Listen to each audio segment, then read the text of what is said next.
चलो अगला टॉपिक हम लोग बात करते हैं आवेश का सममित वितरण तथा इसके सममित केंद्र पर स्थित आवेश पर वैद्युत बल। इसको समझते हैं कि होता क्या है। सबसे पहले हम लोग बताते हैं, जैसे अगर ये हमारा रेक्टेंगल है मान के चलो, तो आवेश यहाँ पे जैसे यहाँ बहुत सारे हैं, यहाँ पे Q1 है और यहाँ पे Q2। तो इसका संतुलन जो चार्ज होगा कहाँ पे होगा, संतुलन इसका चार्ज कहाँ पे होगा।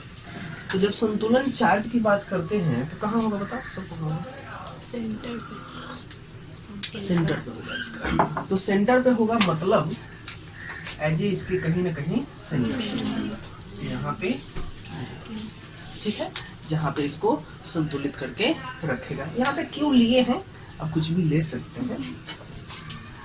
तो उसी तरीके से अगर हम लोग इसकी बात करते हैं, कोई हमारे पास गोला है ना, तो गोला है हमारे पास, कोई राउंड में है, तो सर्किल जैसे मान के चलो, तो इसका जो सेंटर होता है वहीं पे चार्ज होगा, पूरा नेट चार्ज का एक संतुलित चार्ज होगा वहाँ पे।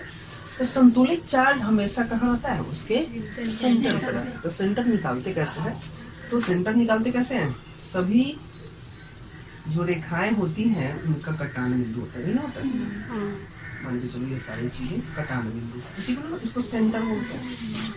यहाँ पे इसका सेंटर होगा। अगर हम लोग समबाहु त्रिभुज की बात करते हैं, समबाहु त्रिभुज में तो समबाहु त्रिभुज होगा, तो यहाँ से यहाँ सेम दूरी होगा सबका।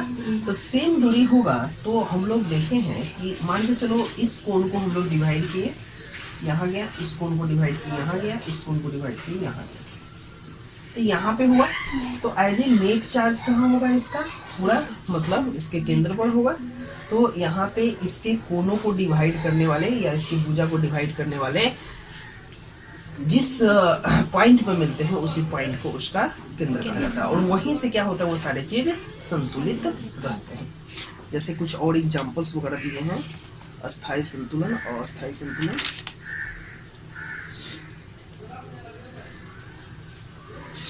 देखो अस्थायी संतुलन, तो ये सभी क्या होते हैं अस्थायी संतुलन के अंतर्गत, अस्थायी संतुलन, अस्थायी संतुलन के अंतर्गत आते हैं। तो देखना अस्थायी संतुलन मतलब एज ए हमेशा उसका सेंटर ही होगा, क्या होगा, हमेशा उसका सेंटर होगा। चाहे वो किसी भी टाइप का क्या होगा स्ट्रक्चर है हमारे पास, या किसी भी टाइप का शेप होगा, उसका संतुलन उसके जस्ट केंद्र पर ही होगा। वो केंद्र निकालना आपको आना चाहिए कि केंद्र निकलता कैसे है, वो आपके ऊपर डिपेंड करता है। या उसके बहुत सारे फॉर्मूलाज वगैरह होते हैं जिससे हमको पता चलता है इसका सेंटर कहाँ है, लेकिन एज ए अस्थायी संतुलन वहीं पे होता है। अगर यहाँ पे थोड़ा सा भी पॉइंट हम लोग इधर कर दें तो यहाँ पे ज्यादा हो जाएगा दूरी। जैसे ही डिस्टेंस ज्यादा होगा तो डिपेंड करेगा कि चार्ज का वेरिएशन क्या हो रहा है। तो चार्ज का वेरिएशन या तो कम हो सकता है या ज्यादा हो सकता है, डिपेंड करेगा। फिर इधर से यहाँ होगा तो इसके मुकाबले इसका ज्यादा होगा या कम होगा, तो असंतुलन की स्थिति में आ जाता है। ये हमारा संतुलन की स्थिति में आ गया। तो किताब में यही सारी चीजें दी गई है। तो यहाँ हम लोग सीखे कि आवेश का सममित वितरण तथा इससे सममित केंद्र पर स्थित वैद्युत आवेश पर वैद्युत बल। तो यहाँ पे कुछ आपका दिया नहीं है। हाँ एक चीज और देखेंगे हम लोग यहाँ पे,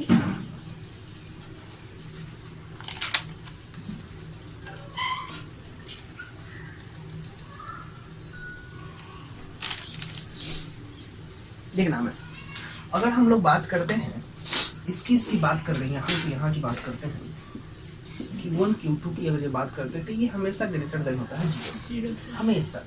या कोई भी आपके किताब के हिसाब से अगर ये कोई बड़ा Q ले लेते हैं, यहाँ पे छोटा Q ले लेते हैं, तो Q ये भी ग्रेटर देन होता है 0 से। ये होता क्या है कि मतलब दोनों का जो गुणनफल, जो दोनों का गुणनफल का जो एक मान निकलता है वो 0 से बड़ा होता है, क्योंकि 0 से कम चार्ज तो हो ही नहीं सकता, माइनस में तो हो ही नहीं सकता। तो इसलिए हमारा देखो प्लस माइनस होना उसका इंडिकेशन दिखा रहा है, एज ए उसका डायरेक्शन शो कर रहा है, लेकिन ये हमारा गुणनफल कभी हमेशा माइनस में नहीं हो सकता, इसलिए हमेशा 0 से बड़ा क्लियर है। तो इस तरह से आपका फर्स्ट जो इलेक्ट्रोस्टैटिक का जो चैप्टर था वो खत्म हो रहा है।